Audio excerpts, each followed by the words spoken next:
සුබ දවසක් කියලා සාදරයෙන් හැමෝම පිළිගන්නවා. මේ වීඩියෝ එක හදන්න හිතුනේ අපේ මේ උසස් පෙළ ICT කරන දරුවන්ට, ඒ වගේම සාමාන්‍ය පෙළ ICT කරන දරුවන්ට, ඒ වගේම කැම්පස් එකේ කම්පියුටර් සයන්ස් IT ඩිග්‍රීස් කරන දරුවෝ හැමෝටම පුදුම විදිහට වටින වෙබ්සයිට් එකක් ගැන කතා කරන්න. මේක හැමෝම දන්න එකක්. ලංකාවේ ඉන්න ගුරුවරු, දරුවෝ හැමෝම දන්න වෙබ්සයිට් එකක්. මේ තමයි w3schools.com. මේ සයිට් එක මම ගුරුවරයෙක් විදිහට මම මේ විෂය උගන්වන්න පටන් ගත්ත කාලේ ඉඳන්ම පාවිච්චි කරන සයිට් එකක්. ඒ වගේම අපි ඉගෙන ගන්න කාලෙත් පාවිච්චි කරා. මේක අවුරුදු 27ක විතර හිස්ටරි එකක් තියෙන සයිට් එකක් මේ වෙද්දී. මේ සයිට් එක ඇත්තටම මේ බිගිනර් කෙනෙකුට ටෙක්නොලොජිස් ඉගෙන ගන්න දැන් අපි උසස් පෙළට ගත්තොත් HTML, CSS, PHP, Python, SQL ඔන්න ඔය දේවල් අපිට ඉගෙන ගන්න තියෙනවා. ලස්සනට බොහොම සරල තැන ඉඳන් ලස්සන පෙළ ගැස්වීමක් එක්ක තියෙන ටියුටෝරියල් සෙට් එකක් මේ වෙබ්සයිට් එකේ තියෙනවා. අනිත් එක මේක නිතර අප්ඩේට් වෙනවා. අලුත් වෙන දේවල් මේ ලැන්ග්වේජස් වල අලුතෙන් එන සින්ටැක්ස් ඒ හැම දෙයක්මත් එකතු වෙන හොඳ වෙබ්සයිට් එකක් කියලා මට කියන්න පුළුවන්, රෙකමෙන්ඩ් කරන්න පුළුවන් සයිට් එකක්. මම නම් මේක උගන්වද්දි ගොඩාක් පාවිච්චි කරනවා. ඒ වගේම මම හිතන ලංකාව පුරා ඉන්න ICT ගුරුවරු ගොඩාක් අය පාවිච්චි කරනවා. ඉතින් ඒ වගේම මේක අහන ලංකාවේ ඉන්න හොඳ සීනියර් ඉන්ජිනියර්ස්ලා ඉන්නවා, සොෆ්ට්වෙයාර් ඉන්ජිනියර්ස්ලා, IT ෆීල්ඩ් එකේ ඉන්න හොඳ IT ප්‍රොෆෙෂනල්ස්ලා ඉන්නවා. මේ සයිට් එකෙන් ලොකු දෙයක් කරගත්ත. කැම්පස් එකේ දරුවොත් ඇති ගොඩක් මේ සයිට් එකෙන් සෑහෙන දෙයක් මූලික දේවල් මූලික අඩිතාලම ලස්සනට හදාගත්ත දරුවෝ ගොඩක් ඇති. ඒගොල්ලන්ට මේකට කමෙන්ට් කරන්න කියලා මම ආරාධනා කරනවා. ඉතින් මේකේ මම ටියුටෝරියල්ස් වල තියෙන විශේෂත්වය ගත්තොත් දැන් අපි හිතමුකෝ Python ටියුටෝරියල් එක. දැන් Python ඉන්ස්ටෝල් කරන්නේ නැතුවම මේකේ තියෙන එඩිටර් එකෙන්ම අපිට try කරන්න පුළුවන්. ඒක කෝඩ් එඩිට් කරලා අපිට රන් කරලා ඉගෙන ගන්න පුළුවන්. අනිත් එක තමයි මේකේ මේ බොහොම සිම්පල් තැන ඉඳන් හරි ලස්සනට පිළිවෙලට පෙළ ගස්සලා පැහැදිලි කරලා තියෙනවා. අනිත් එක A level ICT ගුරුවරයෙක් විදිහට ඔයගොල්ලෝ පාස් පේපර්ස් බැලුවොත් එහෙම ඔයගලන්ට මට කියන්න පුළුවන් දේ තමයි පාස් පේපර්ස් වල සමහර කෝඩ්ස් එහෙම මේ සයිට් එකෙන් HTML එහෙම සමහර දේවල් අරන් උපුට ගත්ත තැන් questions අහපු සමහර තැන් වලට answers එහෙම theory සමහර answers පවා මේකේ තියෙන ඒවා ඒ විදිහටම මාකින් එකට ගියපු තැන් ඔයගලන්ට දකින්න පුළුවන්. ඉතින් මේ සයිට් එක මම නම් රෙකමෙන්ඩ් කරනවා උසස් පෙළ ICT කරන දරුවෙකුට අනිවාර්යයෙන් මේ ටියුටෝරියල්ස් ටික බලන්න කියලා. මේක HTML ටියුටෝරියල් එක, CSS ටියුටෝරියල් එක, දැන් PHP ගත්තොත් එහෙනම් මේ PHP වල database connectivity කොටස, මේ form handling, ඊට පස්සේ මේ PHP MySQL කොටස, මේ database connectivity එහෙම මේ තියෙන codes මේ පිළිවෙලටම මේ විදිහටම මේ connectivity codes එහෙම අපේ past papers වල ඔයගලන්ට දකින්න පුළුවන්. මේක අපේ A-level ICT වලට ගොඩාක් රිලේටඩ් වෙබ්සයිට් එකක් කියලා මම හිතනවා. මේ සයිට් එක විශ්වාසයෙන් පාවිච්චි කරන්න හොඳ වෙබ්සයිට් එකක්.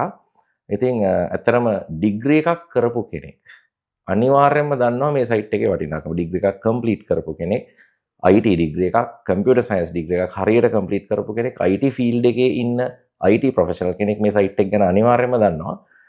ඒ වගේ මම තවත් රෙකමෙන්ඩ් කරන දෙයක් තමයි අපේ දැන් දරුවෝ විභාගෙ ලිව්වට පස්සේ, A level ලිව්වට පස්සේ ඒගොල්ලෝ කැම්පස් එකට ගිහිල්ලා IT කම්පියුටර් සයන්ස් AI ඒ වගේ ඩිග්‍රීස් වලට යන බලාපොරොත්තුවෙන් ඉන්න අය ඉන්නවනේ.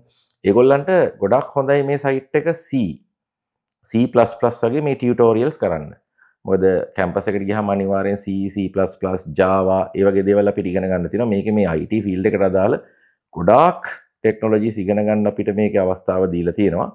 ටියුටෝරියල්ස් ගණනාවක් තියෙනවා, විශාල ප්‍රමාණයක් තියෙනවා. JavaScript ඒ වගේ මේ Java තියෙනවා. හරියට ලස්සනට පිළිවෙලට දැන් Java ගත්තත් මේ ටියුටෝරියල් එකේ object oriented concept එක බොහොම සරල තැන ඉඳන් ලස්සනට පැහැදිලි කරලා දක්වලා තියෙන එක්සලන්ට් අග්‍රගණයේ වෙබ්සයිට් එකක් කියලා කියන්න පුළුවන්. මේ සයිට් එක අනිවාර්යයෙන්ම ඔයගොල්ලෝ පාවිච්චි කරන්න A level ICT කරන අය නම් මේකේ ලොකු සපෝට් එකක් වෙයි එක්සෑම් එකට. මොකද මම මේ විෂය ආපු දවසේ ඉඳන් උගන්වන ගුරුවරයෙක් IT ඩිග්‍රී එකක් අවුරුදු 4ක ඩිග්‍රී එකක් සම්පූර්ණ කරපු ඔනර්ස් ඩිග්‍රී එකක්, ඒ වගේම MSc කම්පියුටර් සයන්ස් ඩිග්‍රී එකක් කම්ප්ලීට් කරපු ගුරුවරයෙක් විදිහට මම මේ කියන්නේ.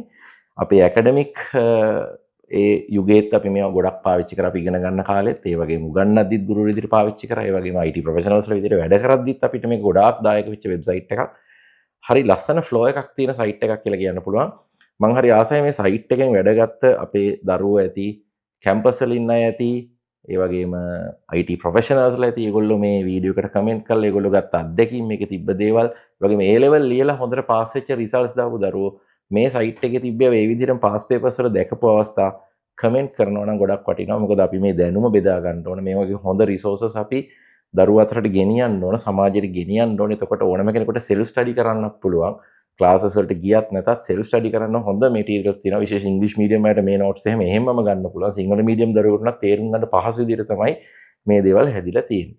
ඉතින් මේක ගැන කතා කරන අතරෙම මම තවත් සයිට්ස් දෙකක් ඔයගලන්ට කියන්නම්. මේ Geek for Geeks කියන සයිට් එකත් ඒ වගේම හොඳ වෙබ්සයිට් එකක්.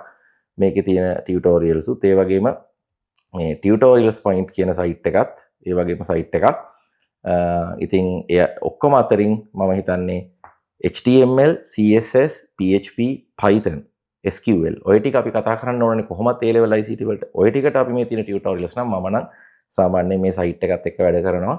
ඉතින් මං හිතන්නේ මේ සයිට් එක ගොඩක්ම හොඳයි උසස් පෙළ ICT දරුවෙකුට වගේ. මෙතනින් එහාට තියෙන උපාධි පාඨමාලාවලට උපාධියක් සම්පූර්ණ කරපු ගුරුවරයෙක්, උපාධියක් සම්පූර්ණ කරපු දරුවෙක් අනිවාර්යයෙන්ම මේ සයිට් එක රෙකමෙන්ඩ් කරයි කියලා මං හිතනවා. ඔයගලගේ කමෙන්ට්ස් මම බලාපොරොත්තු වෙන්නේ මේ සයිට් එක හැමෝටම දැනගන්න, ෂෙයා කරන්න, මේ සයිට් එකට වටිනාකමක් දෙන්න මේ වීඩියෝ එක මං හැදුවේ. මොකද මං හිතන්නේ ලෝකෙම ගත්තොත් ලෝකෙ දියුණු රටවල් හැම එකකම මේ සයිට් එක පාවිච්චි කරපු IT හරියට ඉගෙන ගත්ත අය, ඉගෙන ගන්න අය මේ සයිට් එකට ලොකු වටිනාකමක් දීලා තියෙනවා.